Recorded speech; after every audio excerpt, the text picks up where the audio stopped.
Good day, everybody. This is the Ecclesiarch here, back with some more Warpforge, and I am updating my legendary priority tier list because the last one was made a long time ago, and a lot of things have changed after that. There have been buffs, there have been nerfs, and there's still more coming. And yeah, I decided to update this just to help you guys out in choosing your own legendaries. Now, keep in mind that this is, of course, going to include the ones from the Terror of Undergust expansion, and it's also going to be based around the balance patch that is about to drop, I think, yesterday. Not yesterday, sorry, tomorrow. And yeah, so I'm also going to be talking about the buffs and nerfs that patch is going to bring, because it does affect certain legendaries. Now, don't forget that this is my subjective opinion that I have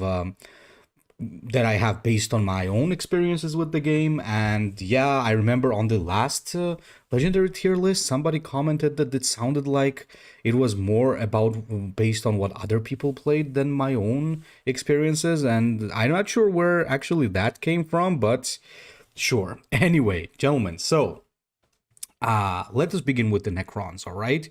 And not a lot has changed for the Necrons, because we have Tomb World and Imhotep as Stormlord as craft as soon as possible. So these two are still the top legendaries for the Necrons, and it's going to be the same even though Necrons are getting hit by nerfs, and that includes the Tomb World. Like back in the day, Tomb World used to be 8 energy, summon 6 units. Now it's 9 energy, summon 5. It's gonna be 9 energy with the next patch, but it's still going to be one of your most influential and necessary legendaries, because you rarely play Tomb World on 8 energy as it is. Usually it comes into play a little bit later, maybe on 10 energy and so on, so it's not really going to change that much. And Imhotep is just staying as strong as he was. He's like that very powerful control Necron lord that can just keep the board going. And if you want to play, not keep the board going, but keep the game going and surviving the beatdown and being just very durable. So there's mostly 3 ways you can play Necrons right now, and 2 of them are considered meta. One is the control Necron with Tomb World, which absolutely needs Imhotep, and that is probably the best way to play them right now. And then there's also the Scarab one with Oricon, and then there's also the Zandrech one that has been popping up, but it's not as powerful, definitely, as the Imhotep one. So right now, these 2 are your best bets. Now, Necrons, in my opinion, don't really have any great legendary choices. All of these legendaries are either craft as soon as possible or luxury. And what does luxury mean? Luxury means basically something that you can get when you have extra wildcards. It's not really good, it's not bad either. It's for certain combos, and it can be pretty good. And honestly speaking, I would put Vargard Oberon, as well as Resurrection Orb and Annihilation Command in luxury, and I'll talk about the others in a little bit. I might actually add a few others in the luxury as well, but these 3 are all pretty good. Vargard is a soft front line that is really nice in the late game. Comes out a little bit late, so that's why he's not a great choice. It's still pretty slow, and it can still get hard removed, and you are still vulnerable to tactics.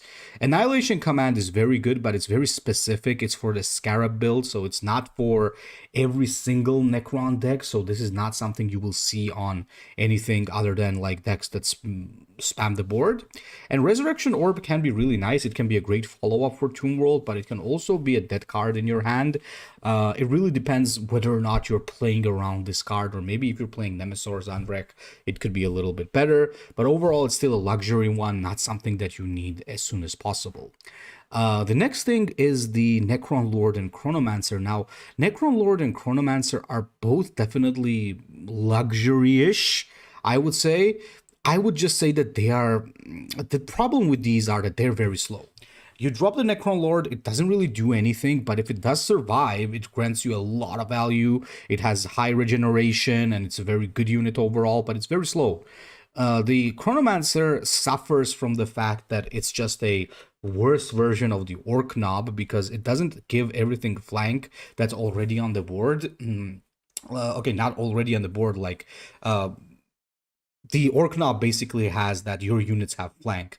That includes the orc knob itself. The chronomancer doesn't function like that. The chronomancer has to be put into play, and everything else put after him into play is going to be given the flank. The first thing that comes into your mind probably is the Tomb World combo, but even there, you really want this to be the first unit that draws, because if this drops as a last unit by the Tomb World, it's not really going to give you any value. I would say Necron Lord could be considered at the bottom of the luxury because it's still a great unit, but Chronomancer just has to go into subpar for me because I think that Chronomancer is just not up there because it's just weak. It just really needs to get very lucky to bring some value, and even if you keep it on the board, you might really not get too lucky either, because first you have to play this, then you have to drop the Lich card or something like that, and it was better to play Lich card on 5 energy as it is. So yeah, I would say Chronomancer goes into a little bit subpar, and I would only get this after you have everything else. Same goes for Ophidian Destroyer. I would put it to subpar. I'll not put this into stay away. I guess it can still work in certain decks. Like, this is something that is more for aggro. The problem that I have with this card is that Frenzy in general is shit, because you never really know what's going to attack, and on top of that, it sometimes does the ranged attack when the enemy has low ranged attack, so that it doesn't take too much damage. Let's say, for example, against something that has 0 ranged attack, it just goes like that instead of trading into it and being resurrectable by Remnant, which it has. So it's kind of unreliable. So I would say this is still a subpar choice. I would even say, like, both Chronomancer and Ophidian are just really bad cards that can sometimes work, but certainly not something that you really want to be in a hurry crafting. So that's it with the Necron boys. Necrons. I would even say, like, some might argue that some of these are stay away, but overall on the top side are the things that you really want to be aiming for. Now, onto the faction with the most legendaries right now, because they received the first reinforcements, which are the Tyranids. And let's start from the Warlords, one being the Swarmlord, and the second being the Terror of Vandergast. Now, Swarmlord is a craft ASAP card for sure, because he is the best Tyranid Warlord, and it's going to remain the same, even with the addition of the Terror. Now, Terror itself is definitely fine. It's like very similar to Boss Zexstruck. It's really hard to assess him right now because I really haven't had a lot of chances to try this guy. And I really haven't had a chance to see him in action either. But logically speaking, if you take a look at his ability, there are some interesting combos that he can do. There are some interesting things that he can do. And with the new changes that make some swarm units a little bit easier to pull off and put on the board because they added the tide to it, this might actually become interesting. So I would say this is more of a luxury card right now. And it might seem subpar to a lot of you because it had a very low win rate, and people might start screaming now, but he had the lowest win rate in the game. That's because he's just added to the game, guys. He was just added, and nobody really had the chance to play him and understand what kind of deck you need to build on him, right? I think he can still be okay, but Swarmlord is the one that you need to go for because that 3 attack is very nasty with 40 health as well as his very powerful talent. So I still think that the Swarmlord is going to be the lead Tyranid Warlord for now. Even though I ranked him a little lower in the previous tier list, I think he's definitely a craft ASAP right now for sure. The Winged Tyrant goes into the same category as these guys. I think it's a subpar card. It can definitely give you some value, because if it sticks with Neurotrope control, you can get some nice card draw on it. So I guess this is more of a Neurotrope card than anything else. So this is for like heavy Tyranid control. But I think the problem with it is, once again, the same with a lot of other cards. It comes into the game like very late, and it doesn't protect you or anything. So it can end up being just too little too late. So I would put this guy in subpar. With High Fleet Leviathan, honestly speaking, I'm going to put this in stay away. And it might seem like weird, but the problem is the way that this game is developing. Right now, High Fleet Leviathan is just way too slow for this game. The only warlord that could use it is Tervagon, and Tervagon is not that strong to begin with. So compared to everything else that Tyranids have, I think this is a little bit subpar. Not subpar, like this is quite a bit subpar, because even though it's getting buffed the next patch, they're giving it also the ability to draw a troop. It's not gonna help. 7 energy do nothing is terrible. So I think what they need to do with this card is they need to reduce the cost, but instead maybe not your troops cost like less, but your troops with tide cost less, for example, so that it doesn't work on everything else on top. But I don't really know. So I'm not really sure how you exactly balance this card. Maybe it needs the rework. All in all, there are people who usually say that when you rework a card, it must still resemble the old card, but what if the old card is crap, right?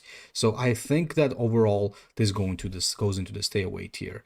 Now the Neuro Tyrant, however, is going to be a great choice. This is like one of the very good cards that came out of the expansion, just simply because the stats are just through the roof. 6 energy, 8 health, with a crazy ability to give you copies of stratagems that you play in ephemeral form, but still, and it's a flying unit. So if you play this at 4 energy, a lot of factions are just not gonna have the answer to it. So this is definitely something that you should look forward to craft. So for sure, something that you really need to be getting later on.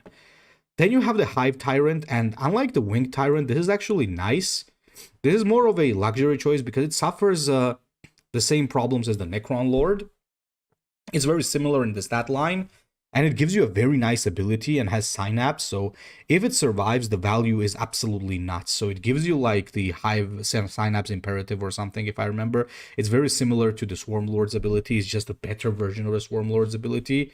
So yeah, it can really steamroll if it survives, but that's exactly why it's like a luxury choice and not like a great one, because it's not as good as the Neuro Tyrant, and it's definitely not good as some of the other things that are going to come up in the list. And speaking of which, the Broodlord and the Ravenous Hunter are the absolute musts for the Tyranids. Like, these 3 cards are the ones that you need to craft. Last time I remember I put Broodlord and Swarmlord in the lower priority, and I was very wrong about that, because Broodlord into Ravenous Hunter is just a game winner. Like, you just deal like up to 30 damage with this combo. So this is like a very, very powerful thing overall that you really need, especially if you play the Swarm Lord. So if you want to play the Tyranids, these 3 cards should be your main priority. Now, when it comes to the other 2, these are going to be the great choices, because Tyranid Prime, first of all, it has great stats for its cost, like 4 energy,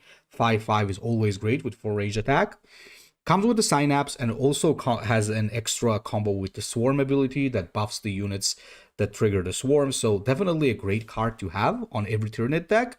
And Infinite Biomorphologies, I already said that it was a great card, but now it's going to be about to become crazy, because in the next patch it gets lowered to 2 energy, and I think that is going to be very, very strong. Still not as necessary as this combo in my opinion, but it's going to be a hell to deal with. So Tyranids right now, gentlemen, are rocking some insanely good legendaries. So I think if you want to play the Tyranids, I would go for this priority right here. Now, on to the Black Legion, who are probably one of my favorites at the moment. And Abaddon definitely goes into craft as soon as possible tier, because after he received buffs, after the Black Legion started getting more and more buffs, this guy has actually become their go-to warlord. It's better than Harken, it's better than Sylar, and it's very competitive. Possible to play him in top 50, and it's gonna be possible to play him in top 50 and 10 in this season as well, because he's not receiving any changes. So certainly the legendary that you need to go for like as soon as you start playing. Iskandar Kaon, even though it hurts me to say it, it's a subpar card. Once again, insanely good stats, but suffers the same fate as the other 9 energy cards, in that it just doesn't do anything instantly. You can get him from the Black Crusade, which is really good, but if this is just in your hand, this can really lose you the game, and it will very rarely win you the game. So I think it's a subpar one. It's just not a stay away card, because it has, at least it drops a body, unlike the High Fleet Leviathan, and on top of that, it can also be summoned from Black Crusade. So, you know, it is what it is. Drachnian goes into the luxury category. This is something that it can be very good, This is specifically good in mirror matchups of Black Legion, because the one who gets Draconian first has a huge advantage. But once again, for 6 energy, you also have the Venom Crawlers, which is a better choice. So it kind of knocks down Draconian from being a great choice into being a luxury choice, in my opinion. But overall, a very nice card if you really wanna get it. Now, the Dark Apostle together with Leorvine Urkis are both going to be great choices. These are good cards for sure. Dark Apostle is a win condition and Leorvine Urkis is a win condition. Now, somebody might say like, yeah, but they're slow. They don't do anything, right? As soon as you play them. That is very true. They're as slow as the Necron Lord. However, the thing is, if you leave these alive, they win the game on the next turn. You see what I mean? So, like, if you leave Dark Apostle for 1 turn, he wins you the game. If you leave Leorvine Urkis, he wins you the game. If you leave Necron Lord, you might still lose the game. See what I mean? So the value that these guys bring, if they survive, is absolutely nuts. And unlike Iskandar Kaon that come in to get the game at 9 energy, these are very early, 5 and 6. That's another reason why it puts them above the Necron Lord and Hive Tyrant and everything else that costs like 7 energy, right? And that's exactly where you can see why the Chronomancer is subpar, because even if you leave this alive, it's not really that great value. Now, Possessed Champion together with Dark Oratory, I would say are the crafts as soon as possible, because both are very, very reliable. Like the Possessed Champion is just amazing because of that flank and the fact that it can get like some extra marks of chaos, and overall because like chaos really doesn't have any like insane legendaries for the most part, so these are like the best choices, I would say, together with Dark Oratory. So these are not, none of the chaos legendaries are as strong as the other ones here, but these are just currently your best choices. Dark Oratory, obviously, because it's a 2 energy, give Dark Pact to everything. It can function as a Dark Pact for 1 unit, or it can function as a Dark Pact for your whole board. If you play Spawndom, it's a good combo, and you get to choose which Dark Pact it is on top. So these are the things that you really go for as chaos. Unfortunately, the Demonic Pact goes into Stay Away, because this is an absolutely crappy card. This is a much worse version than Humanity's Shield. Yeah, but you might say, yeah, but it's an AoE, so it's very strong. It can win you the game. No, it cannot. It doesn't even last until the next turn, right? You just put this on and it helps you trade, and that's it. So it's not even something that lasts until the next turn, and it's so high cost. It's basically a Humanity Shield, which is worse in every possible way. So just stay away from this crap. This is like I think the only legendary right now that I'm missing in the game, and I don't regret it. Anyway, on to the orcs, and oh boy, the things are changing for the orcs, boys, because right now we have a lot of nerfs coming for the orcs. They're being battered with the nerf hammer like crazy. So let's start off with Gaskell Thraka, which I think is a great choice. He used to be a trash warlord, then he became the best warlord in the game, and now he's just a great warlord. He's good. He's good for that slow control. He's good because he has high HP. He's a great choice to craft overall, and he's still a very solid orc warlord, so there it is what it is. However, the craft ASAP cards for the orcs are going to be the Orc Knob, together with Makari the Grot. Now, the reason for that being Orc Knob is absolutely insane. On its own, it's already really good because 4 energy 4/5 is great with a flank on top. Exactly, this is the better version of the Chronomancer. Chronomancer is just a shit version of Orc Knob. And Makari, even though he was nerfed, and now when he returns to your hand, its cost increases by 2 for the next turn. It just stops you from abusing it together with Green Horde. Everything else is, I think, great about him. He's still one of the best cards. He's a card that when the enemy drops on turn 1, you just want to quit the game instantly because it's so good. It helps the orcs keep their aggro going. So an absolutely beautiful card. Now, okay, gentlemen, so the next card is going to be Rock Invasion. Now, I was very tempted to put Rock Invasion in Stay Away, but I'm going to put it in subpar, and let me explain why. It's about to get hit with a gigantic nerf, where it will only summon units of cost 4 and below. But here's the interesting thing. I thought that it automatically makes it trash because no more Archels, right? But then again, if you think about it, so it's basically going to be summoning Orc Infantry of 4 and below, which kind of reduces the chance, reduces the RNG Now you have a much greater chance of getting what you need. And what you need in this case is going to be Orc Knob. So you can actually get an Orc Knob out of Orc Invasion, Rock Invasion, I mean. And once you get the Orc Knob, you can actually clear the enemy board. But once again, the problem with this is that you're praying that you get an Orc Knob out of this, just like you were praying to get an Arch Shell. But if you didn't get an Arch Shell, at least you got a lot of high cost orc units. Now, the thing is, I'm not really too sure about this because of all the times that I've used Rock Invasion, I've never once actually got an orc knob out of it. Maybe it was like, maybe it was intentional or maybe it was not intentional, but I've never really had an orc knob come out of this thing before. So maybe it scripted not to summon an orc knob. If you guys would actually comment, it would be a very interesting information for me. But I think the fact that its RNG is kind of lower, and if it can summon a knob, it can be a good card because you could drop a knob and you would just like clear the board with the flank, and it could actually be a nice little combo because the chances of getting a knob would be higher than chances of getting an arch shell. So honestly speaking, the rock invasion, if it can summon an orc knob, this could actually go into a luxury one. But currently, like I'm not sure. I think it's bugged or something because I'm telling you guys, like all the time that I have been playing this game, I have not seen this ever summon an orc knob for me. So perhaps it's just scripted not to do that.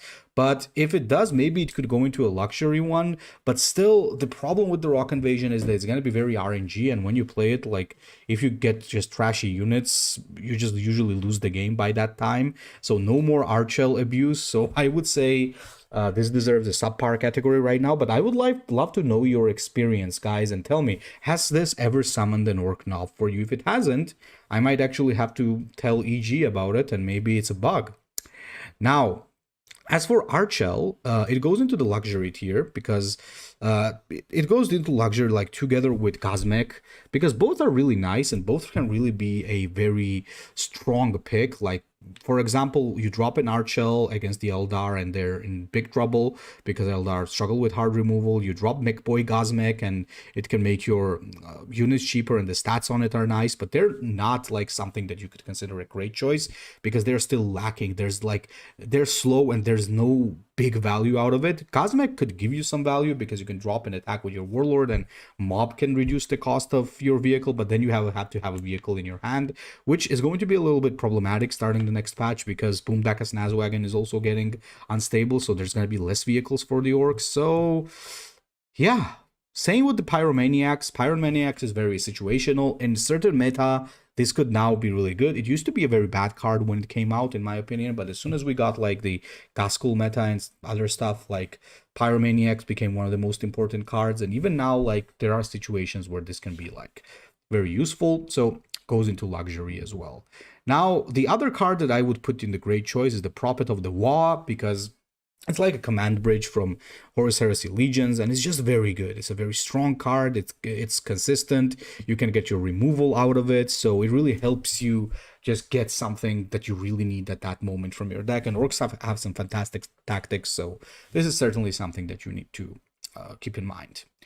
Very well. Let us move on to the Eldar, and Eldar are known to have some of the best legendaries in the game. So let me explain. Eldar most probably have the best legendary cards in the game in terms of having the most legendary cards that are good. And let us start from the craft as soon as possible tier, and I'm just going to quickly put 3 cards here, okay? I need you guys to understand that if you're playing the Eldar, these are the 3 cards you need to craft like instantly. Wailing Doom is absolutely crucial because you really need to have this to just win the game. Exarch is also very crucial because it's best play at 5 energy just to deal 8 damage to the enemy Warlord, or even more if you play against Iliac. And Dance of Death is just bloody crazy. It's a crazy card that just, you know, if you get it on curve, the opponent is just crying. So you really need to have these 3. All 3 provide great value. All 3 help you to push aggro, and they're just fantastic overall. Now, when it comes to great choices, there's Nadu Fireheart. That is absolutely great because it has flank, it helps you trade, and it can be devastating in a current situation because if it doesn't manage to make a unit invulnerable because of that strike, Jesus Christ, you could the Eldar can just dominate the board with that, and it becomes like so difficult to deal with it. I just think that the other three are more important, but this might as well go into craft as soon as possible as well. Actually, I would put it here as well. I think these are the Eldar cards that are just absolutely necessary to have like right off the bat. Then for great choice, I would put Iliac as well as Spirit Seer Kalinaris. Both are pretty good. Iliac right now is becoming stronger and stronger. His buff really came through, and with the buff to the Striking Scorpions, he might actually become even stronger because Striking Scorpions combo with Iliac really well because you give them the Shuriken and suddenly you're dealing 7 damage, I believe. No, not even 7 damage. 8 damage, I think. Yeah, you deal 8 damage on that turn to the opponent because Scorpions are going to have 3 Shuriken and 2 attack, and Iliac is going to have 1 Shuriken and 2 attack, and that's devastating. And now that the Scorpion is even going to survive because they decided to increase the health on it, Jesus Christ, it's going to hurt a lot. And Spirit Seer Kalinaris is just good for good stats, just like the other cards here. But once again, even though it's slow, just like the Necron Lord and Hive Tyrant, it can also provide great value because if there's a Spirit Stone on the board and you drop Kalinaris, you gain 3 Spirit Stones, and that is just very important because Eldar, as the success with the Eldar really depends on those Spirit Stones, and you really want to have something that can generate instant value on it. So very good, especially very strong if you get it through the Webway Gate and drop it on 4 energy. It's absolutely nuts. Now the next 2, Avatar, just stay away from it. I don't really need to explain this. It's just a crap card.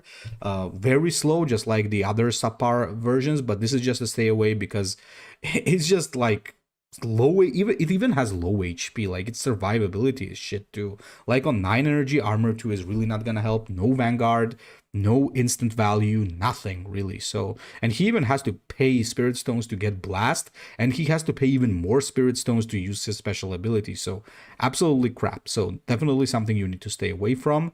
And Hosts of the Dead, I would say it's like a luxury card. It could have like uses in certain decks. It can win you the game, but in most cases, it will not win you the game. There is a combo that you could also play this with this and the 3 energy card that triggers the abilities of everybody. So it could be very scary. Overall, I would say it's the Spirit Stone cost is like very big on it, and the energy cost is very big. But if you get this from Reclaim the Stars, it could be nasty as well. So I think on a control type of Keltalk, it could still be pretty good, but it's still not as good as the other things. So as you can see, guys, the Eldar legendaries are just very, very good. And finally, we got to the Ultramarines. And with the Ultramarines right now, gentlemen, they're kind of struggling right now because what the thing that is going on right now is that their most useful warlord is Uriel. Kalgar and Tigurius have been struggling a little bit. Humanity's Shield is the legendary that you really need to get for Ultramarines. This is the first legendary that you need to aim for because this is absolutely crazy. This is a great version of the Demonic Pact because it just grants you invulnerable until your next turn, which is great because it buys you a turn, and on top of the fact that it buys you a turn, it can also really just give you that extra turn to finish the opponent off with the burst or just survive a very difficult trade. You just use this to trade as well. So this is the #1 legendary that you should be aiming for when you play the Ultramarines. With great choices, actually, funny enough, it's the Epistolary Librarian. Now almost every Ultramarine deck is running this because it now gives shield to your Warlord on top of drawing a card, and shield is always really good. The stats on this guy is really nice. You can codex for more shield and card draw, so certainly a legendary that can really take that 7 energy spot and really help you secure board control and trade more efficiently. Other than that, most Ultramarine cards are not really that good. I would say you just go for Marneus Kalgar. Right now, Kalgar is maybe not that good, but he's still a legendary warlord for 40 HP. A little buff to Ultramarines, maybe. in the future is going to put him up there again. And now that a lot of other factions are being nerfed, he might shine again. I don't know. Uriel is the better warlord right now, but Khadgar is just something you want to have lying around for when the Ultramarines are going to be in total grade again, let's say like that. So Khadgar is something that you probably want to craft just like that, because it's a very balanced warlord that I think will come back into play for sure. And the next one I would say really good is the Supremacy, because if you really want to have a vehicle Ultramarine deck, this is the card that you go for, because it's really nice. It draws you a card, reduces the cost of the vehicle that you draw, so you can play a cheaper tank, repulsor, impulsor, dreadnought, whatever, so you name it. Now, as for the luxury picks, I would go for Antaro Cronus as well as the Sergeant. These are like good in certain situations. It can be pretty nice. They can be very good in specific situations, especially considering that Sergeant can help you with a trade on your turn with the sniper, and Cronus, if he survives, he really makes those vehicles very powerful. So you, especially after he received the buff, so this is something that you need to keep in mind. Captain Sicarius unfortunately goes into stay away tier. He's probably one of the crappiest legendaries currently. He's worse than Iskandar Kayon because he really doesn't have the ability like the Black Crusade to just jump out of the deck, and worse than Hive Tyrant because Hive Tyrant can at least combo with an Eurothrope for card draw and has Synapse and flying on top of that. So he's as bad as the Avatar, maybe a little better than the Avatar, but overall, I would say like out of these cards, this is how I would actually place the priority of usefulness of these cards. This is how I'd say the priority goes. With Avenging Zeal, yeah, as I said, he's just too slow. I've suggested many times how you could change Scato Sicarius, and maybe EG is gonna listen to that, but Avenging Zeal, I think goes into subpar once again, because it like permanently increases your warlord damage, and also buffs everything in your hand and deck, but it comes into play a little bit too late. It can win you certain games, but I don't think that it goes into the same category of priority as the other two that are above him. Anyway, gentlemen, hope you enjoyed the list. Tell me your arguments, tell me your comments, tell me what you think. And on top of that, please, if you know about the Orc Knob, let me know, because if this thing can summon Orc Knobs, it might actually go to luxury at least, because it can be a great answer on turn 10 to board wipe, because there's going to be a big chance that you get Orc Knob because of the RNG reductions. But currently, as I said, I've never seen an Orc Knob being summoned from this, so we need to figure that out. So thank you very much, and I'll be seeing you boys in the next one.